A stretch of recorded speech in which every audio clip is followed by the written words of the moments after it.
You're listening to Head to Head, a Star Wars podcast. Two fans, two generations, all things Star Wars begins now. All right, well, everybody, I'm Eric Vansel.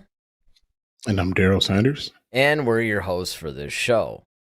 And, of course, the really interesting thing about this is we were going to do... was this the one that we were going to do Friday instead of the... but we had to, there was a whole Carl Weathers thing, so... Yeah. Okay. Gear to that. Yeah, we had to gear it to that. So a couple of things. Obviously, what this show is about is there's been some more rumbling, some more talk about a possible Obi Wan Season 2. For those of you guys who might have remembered, actually, it's been a couple of years now. Disney Plus had an Obi Wan series, which actually had mixed reviews. I mean, some people... it wasn't as overwhelmingly accepted as The Mandalorian, but it wasn't trash really like the Book of Boba Fett. Well, even Ahsoka had its fans too. I mean, there's a lot of people that, just, I mean, again, a lot of people I think felt like we did, right? Like they enjoyed the series, but it had some problems. But yeah, I mean, Obi-Wan seemed to split the audience a little bit. Like some people liked it. Some people thought, it just wasn't what it could have been. And that's probably where we more likely fall, is that it had some really cool moments. Don't get us wrong, but it just barely missed. So there's two places that you guys can vote, because we actually put up a couple of polls. One of them's in the chat section on YouTube. So if you're watching this on YouTube, we put a poll on YouTube.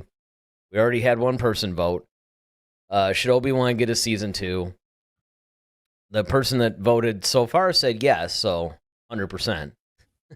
And then there's also, if you go into our YouTube community tab, there's a poll there. And there's actually been quite a bit of action in our polls. Ooh, 2 votes. So one person no, one person yes. All right. 50-50. Yeah, it's 50-50. It's getting good. All right, so let me just pull up the results really quick of the last couple of polls that have happened.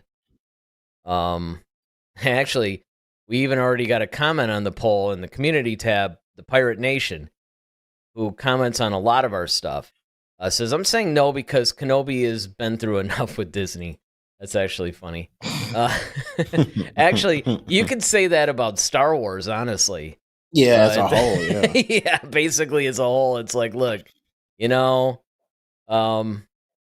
yeah, it's also reflected the same 50-50 so far in that. Going back to our Carl Weathers poll that we put up like 4 roles or whatever that he had played and asked you guys to vote what your favorite one. There's like 29 votes on that one so far. And 69% say Grief Karga, your favorite role. 21% Apollo Creed. Still 0% for Chubbs, who is his Happy Gilmore character, which is unfortunate because, again, that was a really cool role, I thought. And then 10% for good old Dylan from Predator. Dylan. Surprisingly, going back just one more show, we put up a poll about which show are you looking most forward to in 2024. That got like 197 votes. That's a lot of people. Overwhelmingly, 78%, The Bad Batch Season 3. That was followed by The Acolyte at only 14%, so there's like a huge disparity wow, there. I was like, that's a huge. Believe it or not, and this is pretty wild. Oh, okay, so now Skeleton Crew and Visions are the last two, right? Mm-hmm. You're going to say Visions is over Skeleton Crew, aren't you? Yeah. Not by much. Visions is 5%, Skeleton Crew is 3%. But again, I think a lot of that, though, has to do with the fact that people know what they're getting with Visions. True. Whereas Skeleton Crew, nobody really knows anything about it. So, yeah, I thought that was pretty interesting, that going back a little bit. But again, if you're watching this on YouTube, there's a poll directly in the chats that you guys can vote on. Should there be an Obi Wan Season 2? And then, of course, There's also one on our YouTube community tab, so we expect to get a lot of votes on that one. So, what was it exactly? Because this is one that you actually suggested that we do. What sparked the new discussion? Because I remember Ewan McGregor has been talking forever about how he would love to do an Obi-Wan season 2. And then after a while, it was almost like it was dead, right? Like it was kind of a dead issue for a while. And then all of a sudden, reports started piling up again. So I'm just curious on what the latest, like what sparked this. Yeah, I mean, essentially, Ewan McGregor made a comment about it, and he was basically saying that, as of right now, there's been no talks of a season 2, and a lot of fans are kind of like, a lot of fans are disappointed, and some are like, oh well, whatever, it's whatever. Exactly. But yeah, there was just like a lot of different, because a lot of people were asking if it was still in development, and it hasn't been. So people are kind of wondering, is it going to happen? Deborah Chow wants to do it.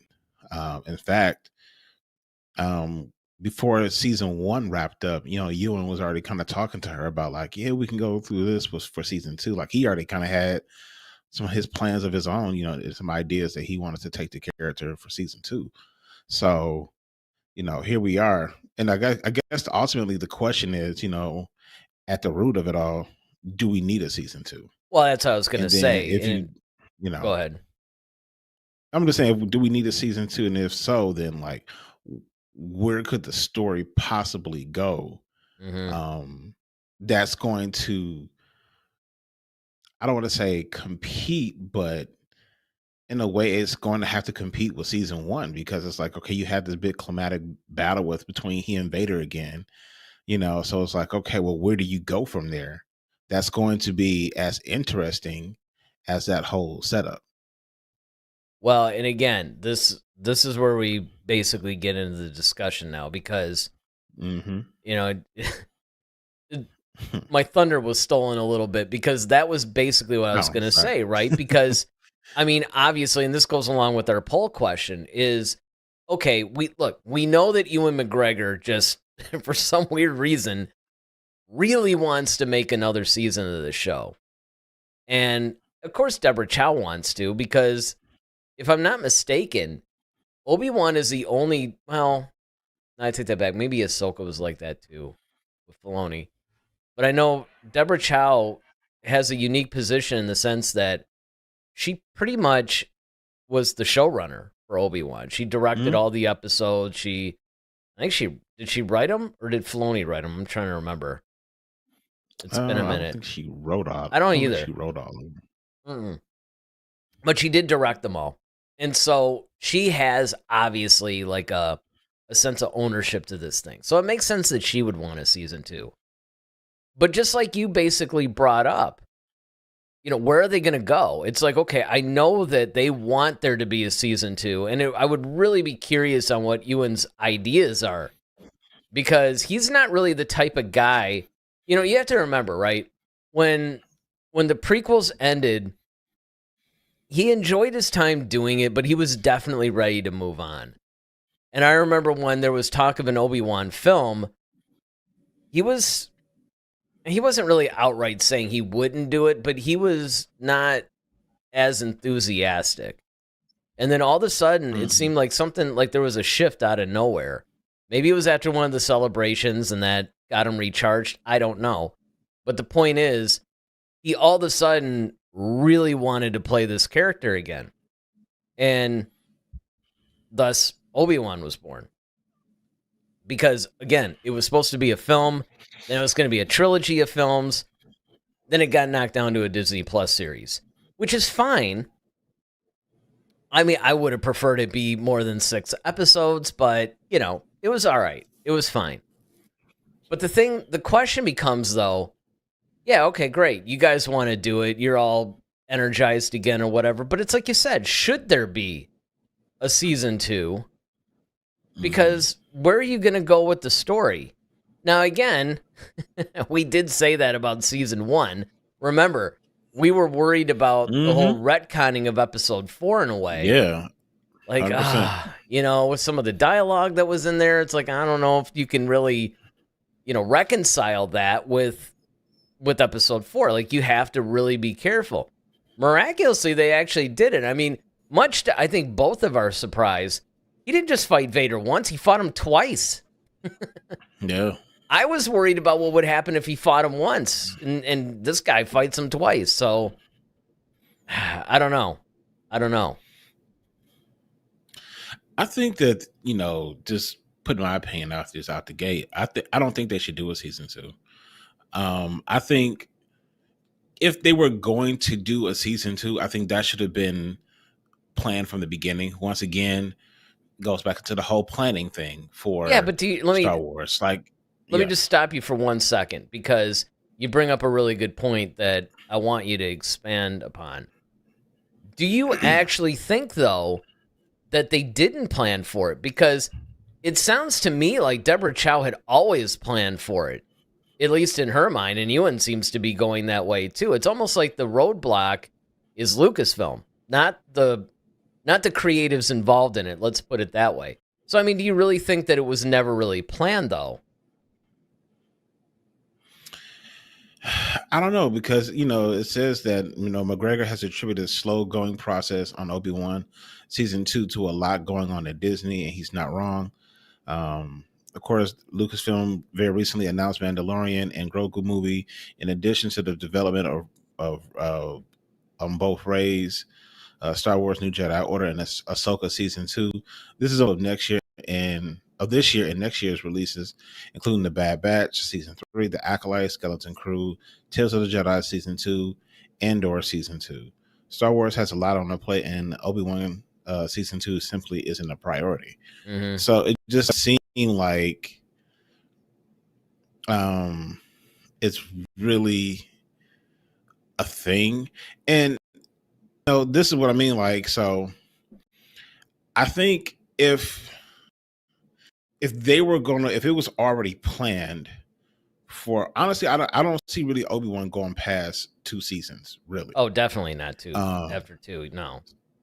So I think what they should have done is almost did like an Andor type thing, where season 1, I think, should have been more of, okay, Obi-Wan has kind of been entrusted to deal with, with Leia. And there's a whole lot of things going on with the Inquisitors and things like that. And I think that, and him finding his way back into the Force, I think that should have been like the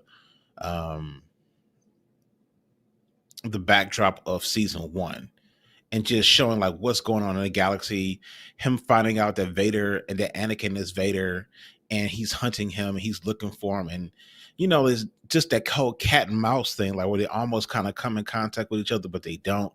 I think that would have been a great season 1, and him having to try to fend off Inquisitors, and then him getting to the point where it's like, okay, I can barely beat an Inquisitor. I know I can't beat Anakin or Vader at this point. So he has to get back into being kind of the old Obi-Wan again.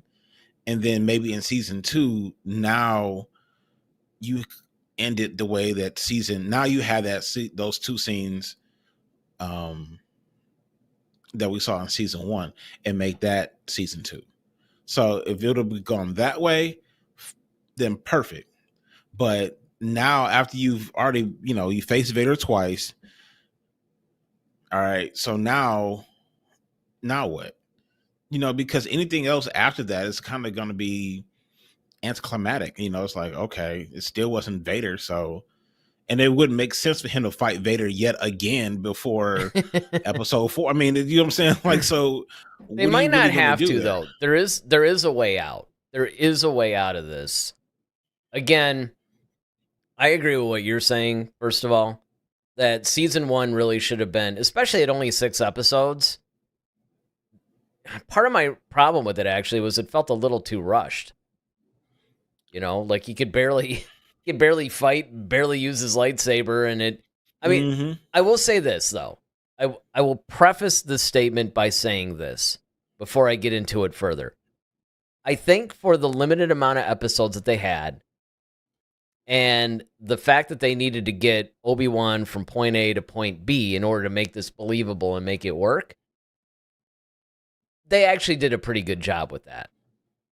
That said, I still think it was a little rushed, and it would have made a lot more sense to do what you suggested, which is let's just make season 1 about Obi-Wan having that sense of duty return to him, and that spawns him into reconnecting with the Force. And maybe you could have had a few more cameos with Qui-Gon at that point, preparing him for what's to come.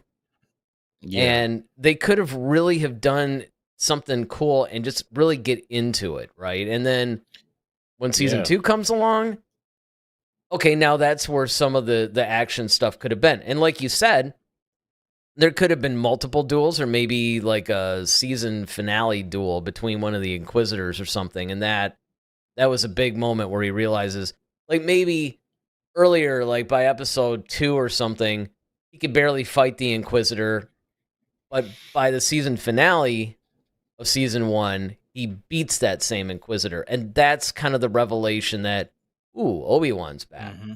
And then you go into season 2, and that's when the Vader duels become sort of the climatic part of it or whatever. And then, of course, you can weave the Inquisitor story in there too, because honestly, there was a little bit of the Ahsoka problem in this.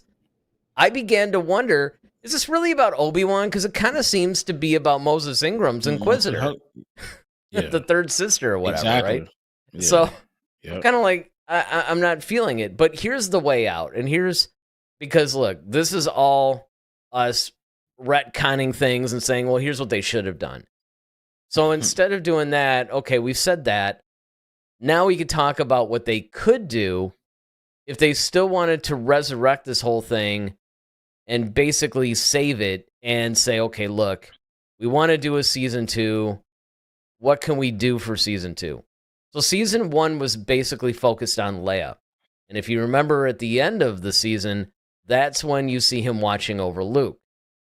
So the way that they can do a season 2 without necessarily creating other problems is they can focus the action now on Tatooine and him watching over Luke, and maybe some of the little skirmishes that Luke might get into that he has to step in or whatever. You know, it's almost like an expansion, because here's something that I don't even think I said this when we were reviewing A New Hope, but one of the things that I thought was cool about A New Hope, and I said this even when I was a kid, when you had the whole team of Obi-Wan and Luke, and then R2 and 3PO, and they were going to the cantina, they were having like these little adventures, I was sitting there thinking to myself, you know, I could watch a movie of this.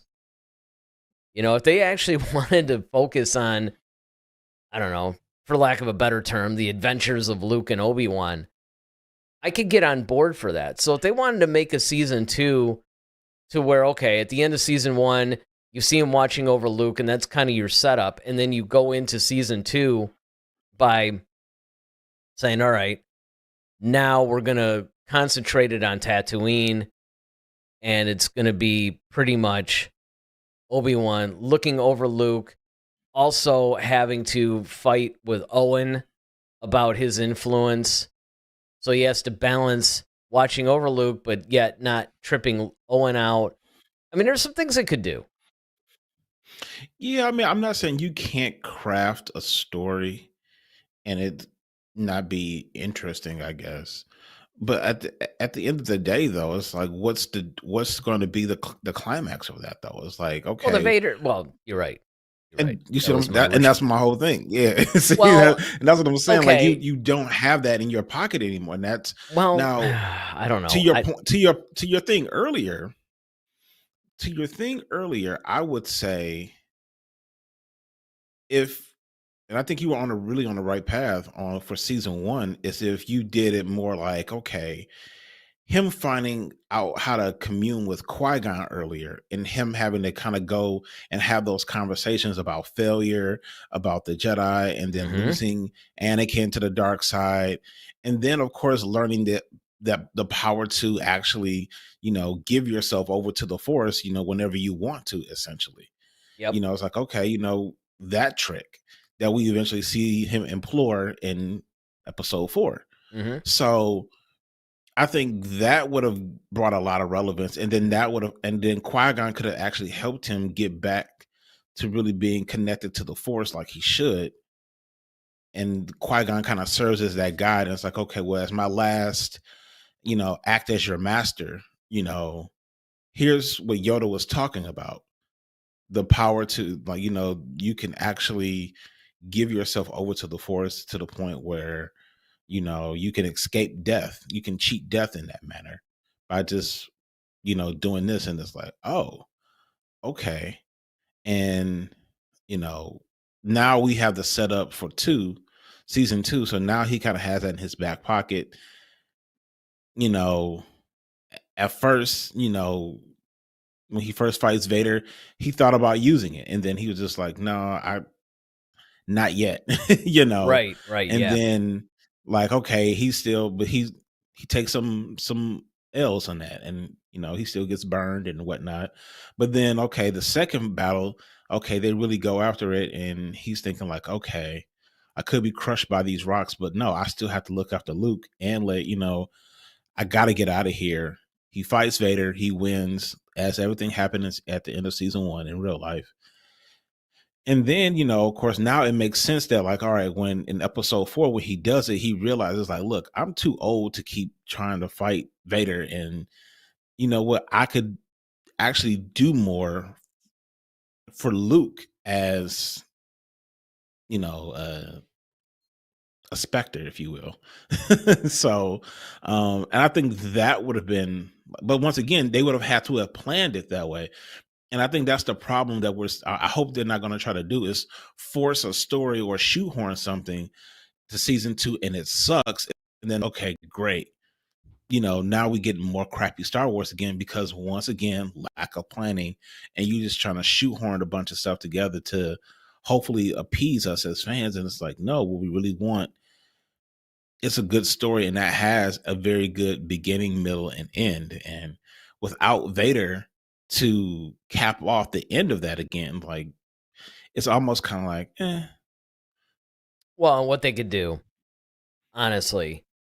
So there's a couple of things. I mean, number one, yes, if they're going to give us a season 2, then they do have to wait until they have a compelling enough story that would be worthy of the season 2. Otherwise, you might as well just leave it alone. I mean, it can stand on its own. It had a definitive beginning, middle, and end. There was no real cliffhanger per se.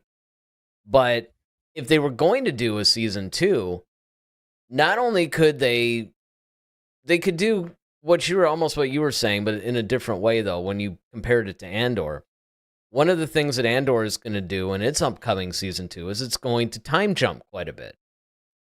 And if they wanted to connect Obi-Wan to maybe the rest of the universe at this time, what they could do is they could give us, say they do another 6 episodes, the first 2 or 3 or whatever. Like, if you even wanted to just cut it in half, you could do the first 3, maybe deal with him watching over Luke, some of the things that happened to them on Tatooine, some of the close calls, some of the things where Luke, because you could really explore the theme of the fact that, at least in Obi-Wan's mind, this guy is pretty much responsible for the fate of the universe at this point.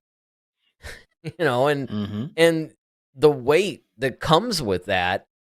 And then if Luke starts, I don't know, doing just his usual careless stuff, because it is implied in episode 4 that Obi-Wan sort of watches over him and doesn't let him, go too outside the lines, as it were, right? Yeah. So you could do that, and almost like loving him from a distance in a way. Exactly, and just letting him have the perception, or at least the illusion, that he's creating his own choices. But really, Obi-Wan is setting the boundaries, and Luke is essentially making his choices within those boundaries. Because obviously, Obi-Wan has to control certain things, because he can't risk the fact that Luke could just end up accidentally dying when the whole fate of the universe comes. Now, of course, Leia plays into that, and Yoda basically alluded to that in The Empire Strikes Back when he said, no, there's another. But in Obi-Wan's mind, that's not what's happening. which is kind of weird because Obi-Wan always knew that there were two. Yeah, I know. That was one of those things. But then again, I don't know if he felt that Leia would necessarily, because if you look at their trajectories and their abilities, at least on the surface, it seemed that Leia was more suited to diplomacy and politics and all that. And look, she started doing that when she was a younger teenager. And, Yeah, I mean, being with Organas, yeah, I mean, she's you know, just don't see her whipping out a lightsaber and fighting Vader and the Emperor. Although there are canonical sources that actually say that she was more powerful than Luke. At least she had the ability to be more powerful than Luke if she had decided to train. But both in the expanded universe and even in some of the other canon, she trained, and she trained with the lightsaber. She trained in combat and some of these other more, I guess, militaristic styles of the Force and the Jedi and all that stuff. But she still favored really more diplomacy. Let me see. We got Ted Adam Green with us. He says, agreed, season 2, but only if it's got a good, compelling story to tell. And I think that that's the key. You know, it's one of those things, but continuing on, I'm sorry if I seem all over the place tonight, guys. I'm jumping around about as much as I'm saying these series should. But what they could do, right, is they can maybe do half of the series, or season 2 could be Obi-Wan watching over Luke, balancing out maybe some of Luke's less than good choices, let's just say. Mm-hmm. And then the second half could be more where, I mean, obviously he's guiding, but you can jump ahead and maybe start to connect it to Rogue One a little bit. Because don't forget that Bail and Mon Mothma had that conversation, like, ooh, maybe we should contact our Jedi friend. You know, it's... Yeah. And of course, Bail was in season 1, obviously, you know, trying to... So, I mean, there is some connection there, is what I'm saying. And you could actually connect the Obi-Wan story to the Rogue One story. And that would give it some cohesion because, as we all know, that's a direct prequel to Episode 4. Yeah, I think and there was a line in Episode 4, yeah, when when the droids were looking for Obi-Wan, and it's like, what if they meant old Ben Kenobi? Yeah. And it's like, so Luke, at the way he delivers the line, he kind of like, it's like, okay, I know of a Kenobi. I wonder if he means him, but yeah, he's like some old guy who lives out, like he's familiar with him, but he really doesn't know him. Right. You know what I mean? Like almost like he's seen him before. But I don't know. He's almost kind of like the town like weirdo or drunk or something like that. Like, oh yeah, that crazy old guy who lives over there, like, yeah, I've seen him run around a couple of times, but But I don't know, but there seems to be a familiarity though, because when Luke does talk to him and finally brings R2 to him and all that, you could tell there was like I don't know, it just seemed like there was a prior relationship. I'm not saying it was some deep friendship or anything like that, obviously not. But it seemed like it was more than Luke basically heard of him. Because that was one of the problems that Owen had with Obi-Wan, is that, hey, he doesn't really want him to be around Luke too much. But at the same time, he does have to be around Luke in order to watch over him. And that's why I'm saying they could actually really get into the meat of that in season 2. And they set it up perfectly in season 1, because among the last scenes were him sort of dealing with young Luke. Yeah, I mean, I'm not saying like they just, I guess what I'm saying is like, okay, I remember this guy, but like, I really don't know him. And that's where I'm kind of getting, and then that falls in line exactly with what you're saying, because of course Owen wants to keep Obi-Wan as far away from him reasonably as he can. Like he understands why Obi-Wan kind of has to be around, but he's trying to limit that. And I think that's where I'm going with it. And I think, when he does go looking for Obi-Wan, when he, is looking he's got a R2 and 3PO. I think he's just like that whole scene that you're talking about. I think he was just like, okay, well, more relieved that, okay, Obi-Wan actually came and saved him from the Sand People. So he was like, hey, do you know these droids? I mean, they claim to be a property of Obi Wan Kenobi, and well, quite frankly, you don't know the Kenobi I know. So is he a relative of yours, or you know what I'm saying? Like, so I think that's at least that's the impression I've always gotten from it, is just that he was aware of Obi-Wan and he kind of knew of like him in passing, but not really like I have more of an established relationship with this guy. Well, I don't necessarily mean to imply an established relationship as far as Leia, I can understand Leia, especially after season 1.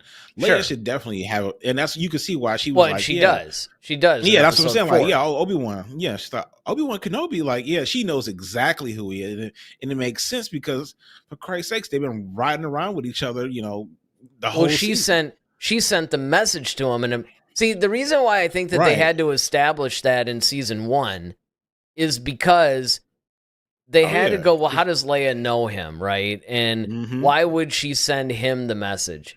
Because, and again, this is the brilliance that George Lucas had when he created this. He was using very broad strokes. I mean, when you just watch episode 4, back before it was even called episode 4, back when it was just Star Wars, pretty much what happens is you're given this information. Oh, General Kenobi, you served my father during the Clone Wars, blah, blah, blah. Now, just based on what we knew back then, before all this other lore started to come into play, is that, oh, well, she just knew she knew the name of this guy that served her father, so he would be the logical person maybe to reach out to. And what they did, I thought, particularly well in season 1 of this show, is they established a little bit more of a bond there, to where it's like, no, I mean, she actually knows, and she sees his power. Now she knows he was a Jedi. He's, there's a logical reason why she would actually send a message to him, other than, well, all right, this guy's probably the only one I can, because she was desperate in that. I mean, she even says, this is our most desperate hour, right? So. Yeah. But if I'm not mistaken, like when they were on, because it's just so convenient too, because in Rogue One, okay, the plans are beamed up from Scarif, and they receive, and of course, what is it that they've given us? And she's like, oh, hope, right? And okay, so now they're being chased by Vader and everybody. Like, well, they like seem to be like right around the corner from Tatooine. It's like, and the fact that she knew that's where Obi-Wan was. I mean, that's what I'm saying. Like, she had kind of like, well, the idea was she was gonna go so herself. But yeah, then this is a good point. And when their ship was invaded, it's like, oh crap! All right, let me get this R2 unit. I'll record this message real quick. I'll put it in that and send them off. Ditch it. Yeah, but yeah, you're right. She was actually going there to deal with Obi-Wan herself. Yeah. Exactly. Yeah. So she was good. And that was the plan, was like, okay, I got the plan to the Death Star. I need Obi-Wan to deal with him because obviously,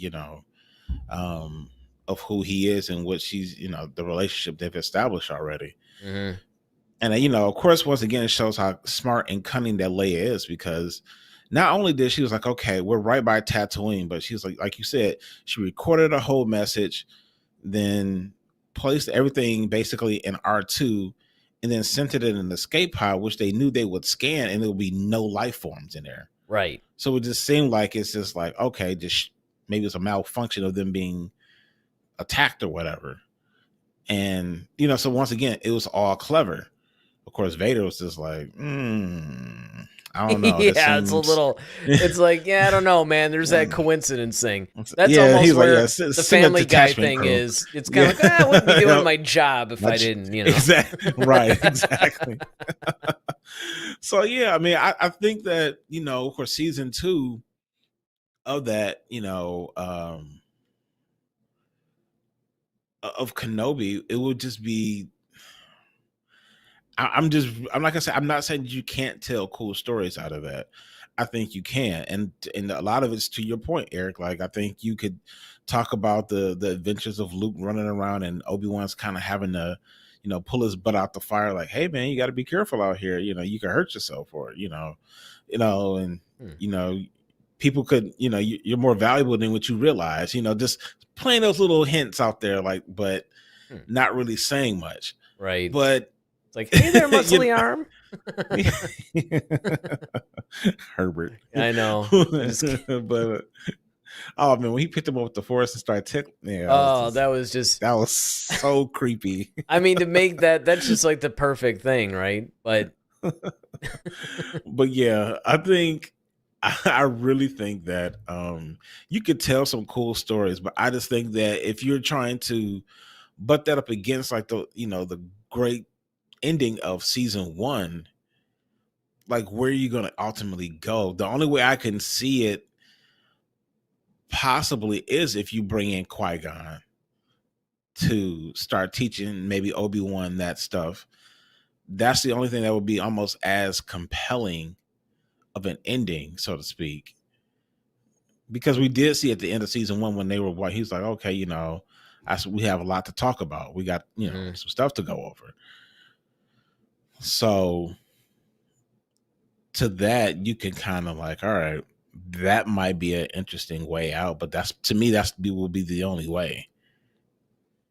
Well, there's a couple of things in that. Yes, obviously the way that we talked about earlier in the show would have really been the ideal thing in a way that you could split Mm-hmm. it up between season 1 and 2 and it would have made a lot more sense but Yeah. that there's nothing we could do about that now. So now you just have to deal with reality and what is. And what they could do, which is going to that point when if you're talking about bringing Qui-Gon in there and having him maybe teaching Obi-Wan and continuing some stuff, which I actually think would be a really cool thing too. You can also go back and you could dissect the dialogue in the duel between Vader and Obi-Wan in episode 4 and then try to build a story around that with Qui-Gon, because if you really stop and think about it, when you watch episode 4, you're there's a lot of that dialogue that sort of goes over your head because you just don't have a complete picture yet. Mm-hmm. I mean, if you think about it, just like some of the things that they were saying to each other, it's like, okay. I mean, your brain just basically filled in the gaps. It said, okay, these guys knew each other, whatever, and then obviously you see the prequels and that filled in some of the early days of their friendship. So even with just the prequels, you're going, okay, fine. That dialogue makes a little bit more sense. You go to Obi-Wan season 1. Okay, they fight twice. All right, now the dialogue makes even more sense, actually. That's the one thing I'll say. They did Mm-hmm. that right. I will say that. Because you and I both talked about that we were really worried that, Mm-hmm. are they gonna ruin now, the whole episode 4 Yeah. duel and the emotional impact of that. But they actually didn't. In fact, they did sort of support it. What would be cool is maybe because I would love to see the conversation that Obi-Wan has with Qui-Gon, telling him like what happened. Like, okay, what happened? And then like now also on top of that, now I gotta watch one of his kids, because he has to be the one to kind of go up against his father. How do I, and maybe it was Qui-Gon who told him like, well, tell him from a certain point of view. That way you're telling him the truth, but you're still, protecting him in a way from not accomplishing with his destiny. I think that would be also, like I said, I think if they did a season 2, it would have to rely heavy on the training of Obi-Wan that he receives from Qui-Gon.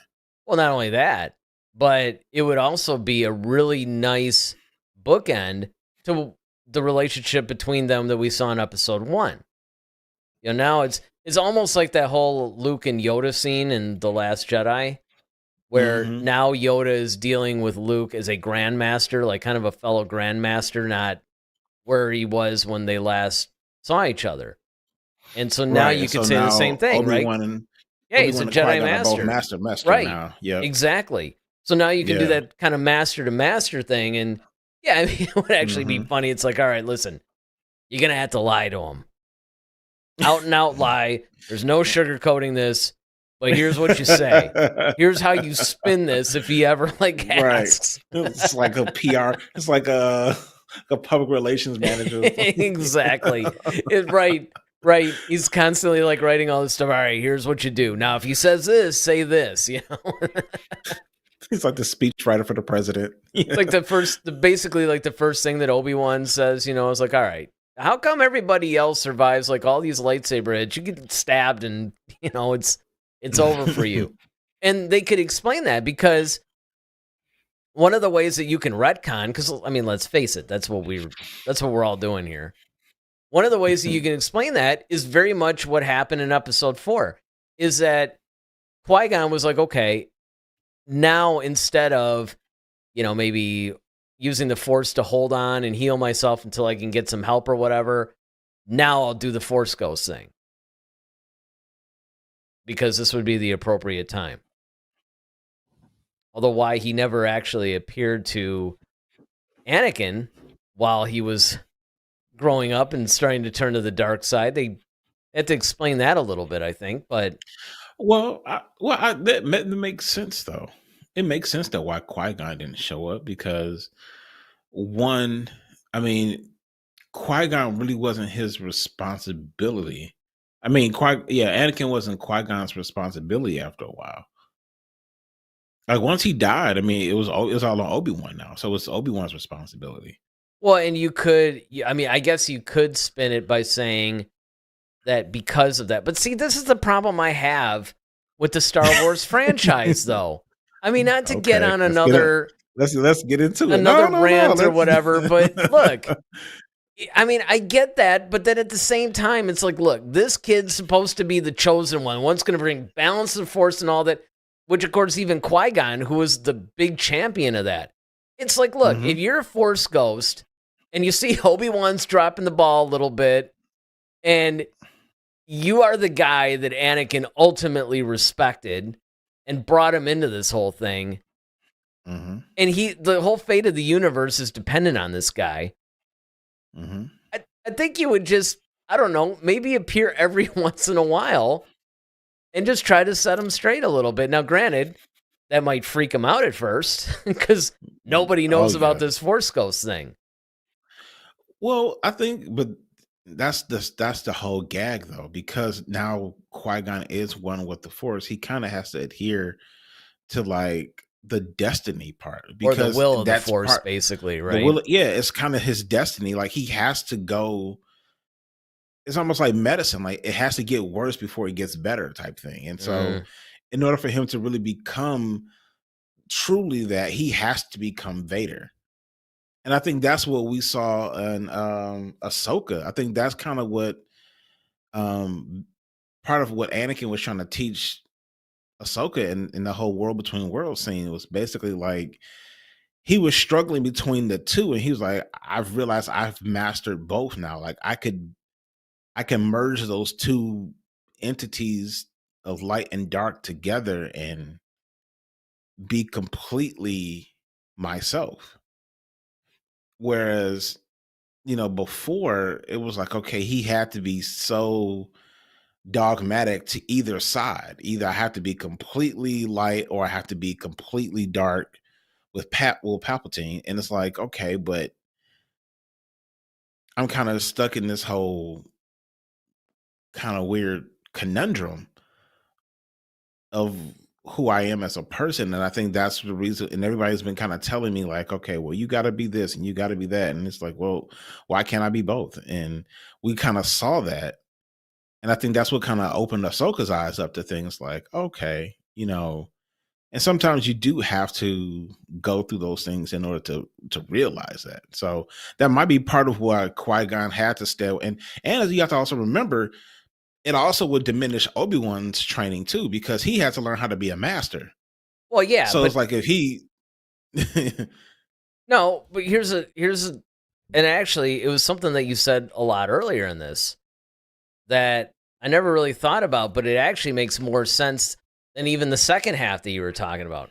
I actually think you might have been even more so on point with the first half because Anakin had to fall, go completely to the dark side, and then come back to the light, and that's ultimately what starts to bring. And of course, you're destroying the Sith and all that. That's what brings the ultimate balance to the Force.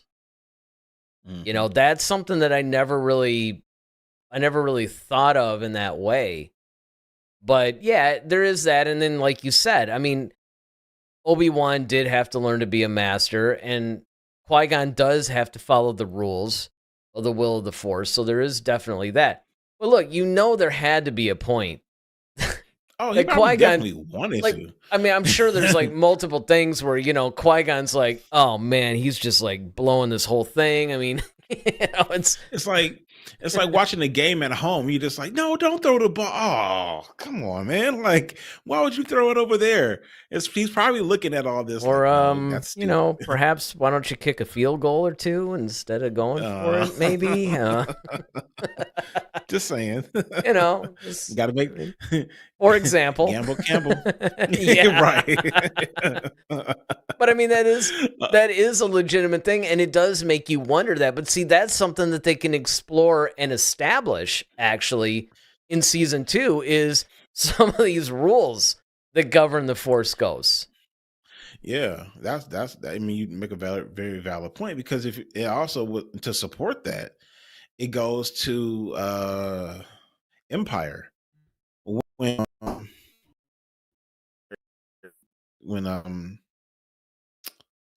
Obi-Wan appeared to Luke, and he basically said, if you go up against Vader, I can't help you. Yes. But don't forget, that was not... See, this is where real life and the in-universe stuff is conflicted.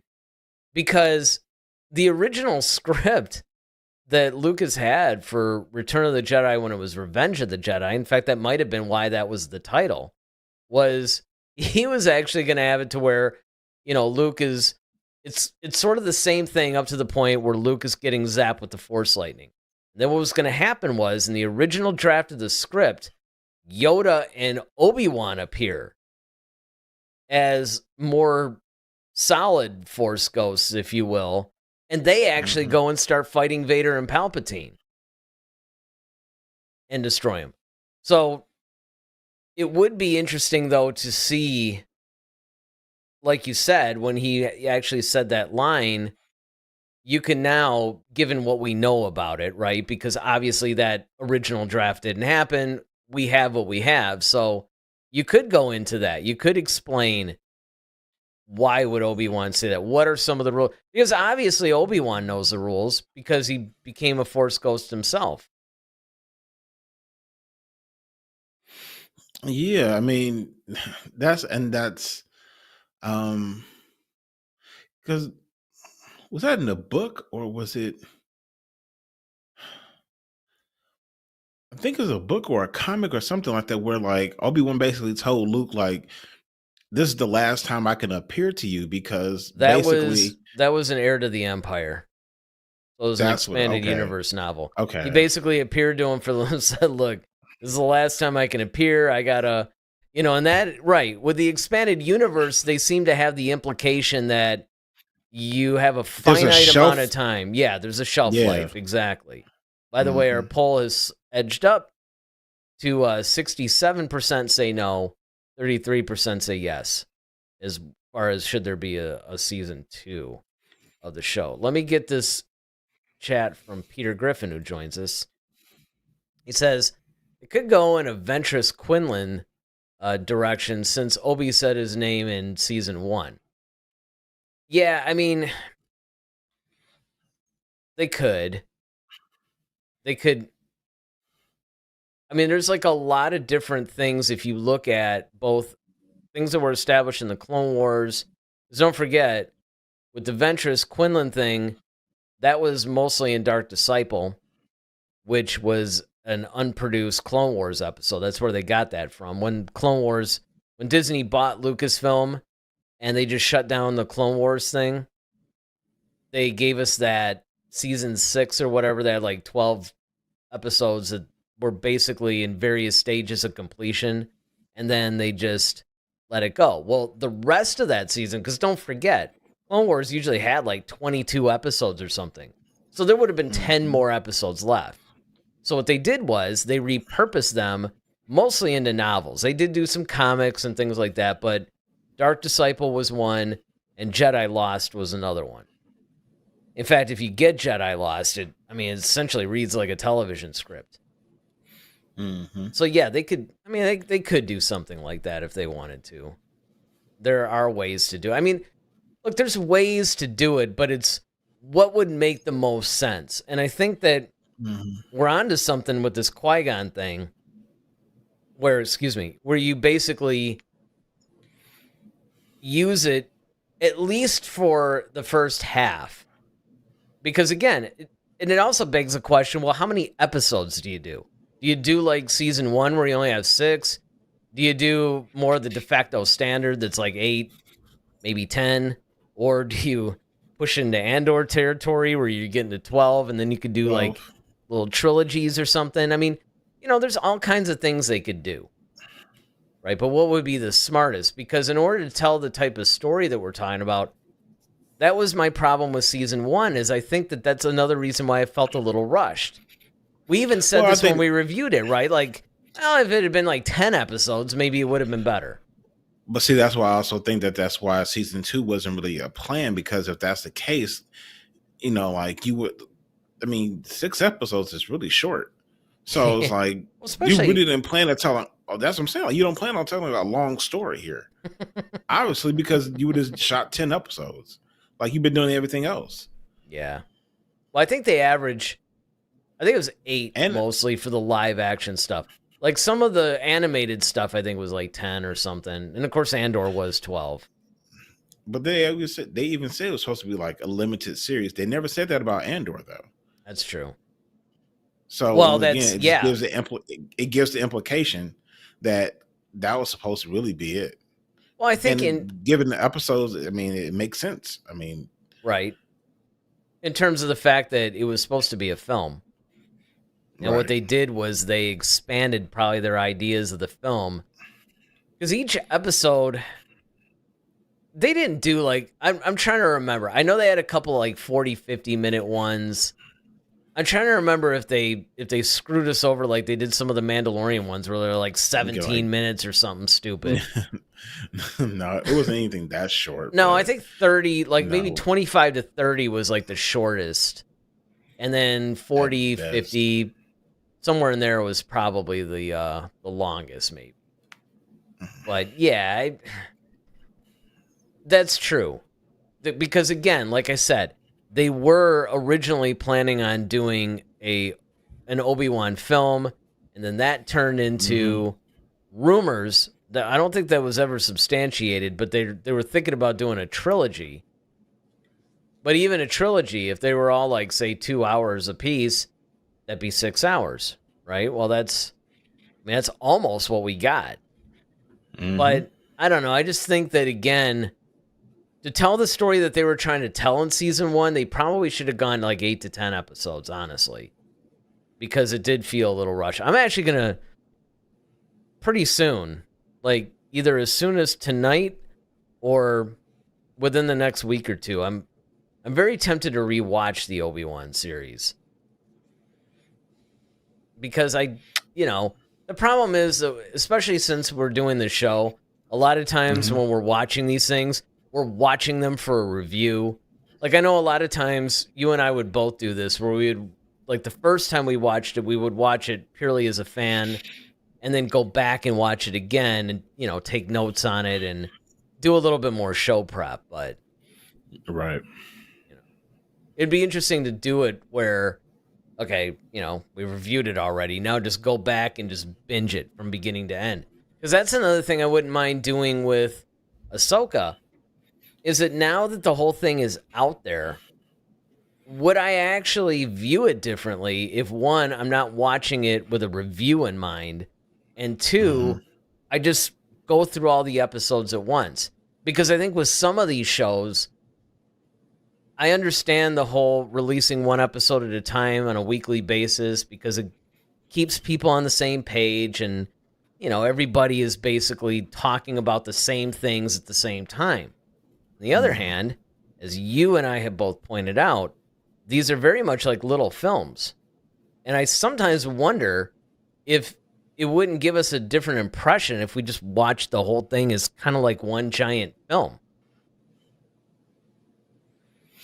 Yeah, I mean that's very valid points. I mean, yeah, we have talked about doing that. So I mean, that might be forthcoming. We might have to do that, and then given maybe if we have a different viewpoint, we can do another review on it from Yeah, that perspective. yeah, exactly. I mean, I'd even thought about doing something, like for members or something, like on Discord, actually just binge Hmm. watching it on Discord with whoever wanted to, in our special members section or something. For the people that actually support us, like donate money and stuff.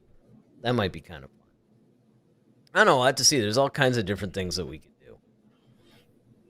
But Hmm. I mean, overall, you're thinking probably no Yeah, for the season yeah. two. Overall, I'm thinking no. I think it's going to just be focused on wrapping up Bad Batch, giving us season 2 of Andor, working on the Grogu movie, and the Ray movies. Well, and you alluded to it, but there's a difference between do we think they're going to make it and do we want it? I don't. I would say I don't want it. I Well, you don't. didn't want the first one. I remember Yeah, I mean, true. Yeah, I was vehemently against you were it. Yeah, I vehemently mean, against the film and, everything, yeah, but I mean, and I mean, yes, I can say that. Like, okay, you know what? After seeing that, that was cool. I'll admit that it was all right.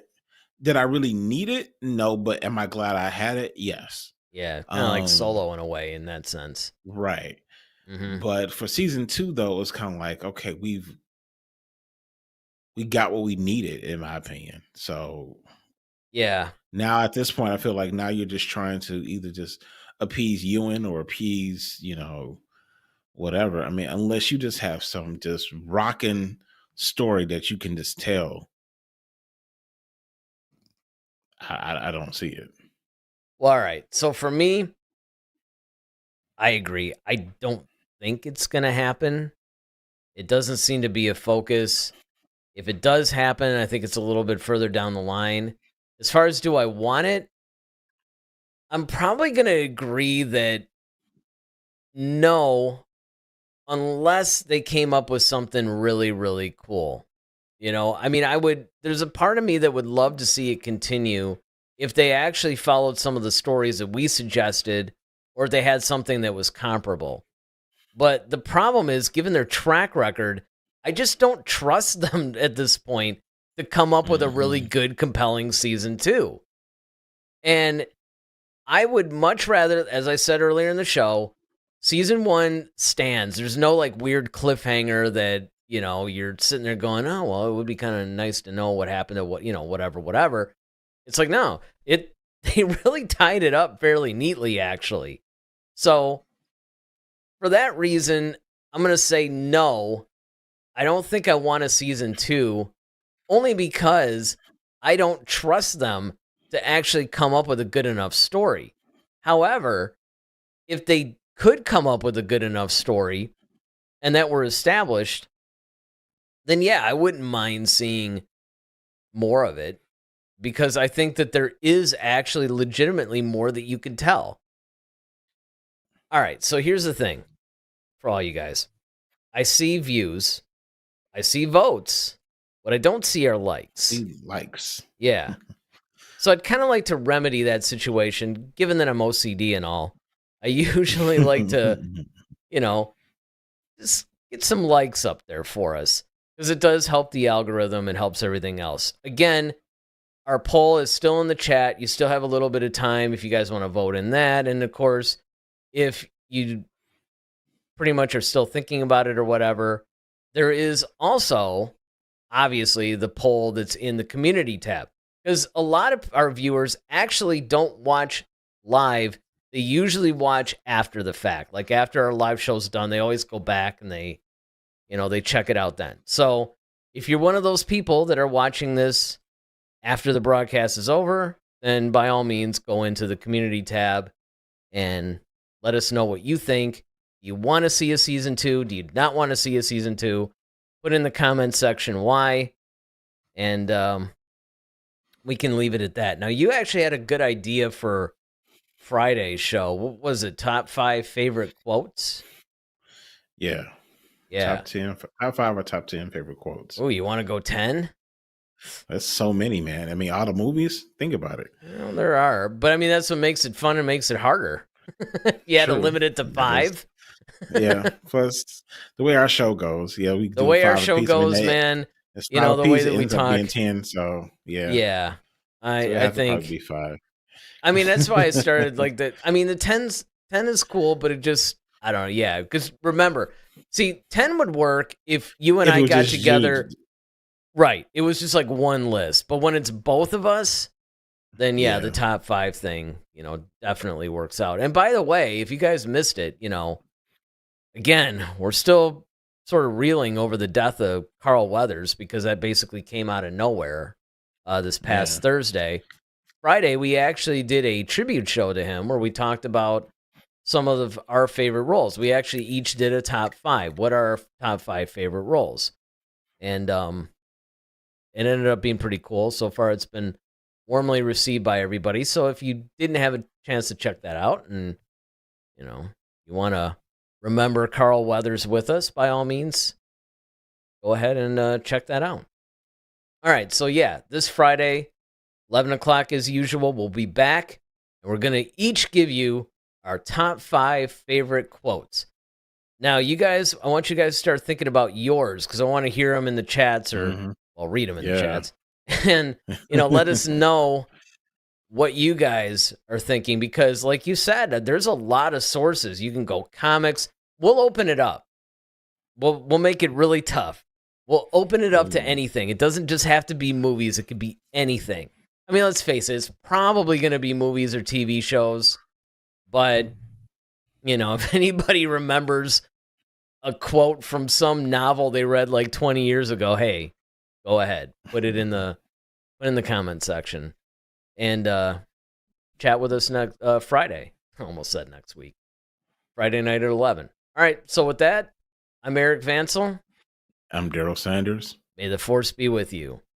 Always. Head to Head, a Star Wars podcast. Be sure to follow us on Twitter @HeadToHeadSW. Submit your questions for our next show. Visit our official website at headtoheadswpodcast.com. Until next time, may the force be with you, always.